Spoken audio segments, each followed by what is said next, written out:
আপনি টাকা দেবি করেন। অ্যাকশন। দীপ্তি বোন আমার, তুই এই বুড়াটাকে শেষ করে ফেল। স্টপ। আয় পারেন। এই তাহির ভাই ইয়ে ওটা আগে ওনে দেন গা, আর কইলে ঢুকে করবেন, সময় নেই, ওটা দিতে দেন।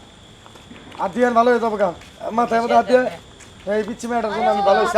আজকে তোর বুন বানাইলা। বুঝছি এত কথা বল না, হাত নামাই দিব। অ্যাকশন। হ্যাঁ হ্যাঁ কি ব্যাপার, কি হয়েছে জায়গায়? আর এই শক্তিমান, আমি এতদিন খারাপ কাজ করছি শুধুমাত্র ওই লোকটার জন্য। আমি আর কোনোদিন খারাপ কাজ করবো না, আমি ভালো হয়ে গেছি। আমি মানুষের উপকার করবো, আর কখনো কোনো খারাপ কাজে কখনো সাহায্য করবো না। তোর কত জায়গায় খোঁজ পাচ্ছ তুই এই জায়গায়? মা, আসলে এতদিন আমাদের গ্রামে যে সব অন্যায় হয়েছে সব করছে এই যে ও হইতেছে একটা ভিলেন শক্তিমান।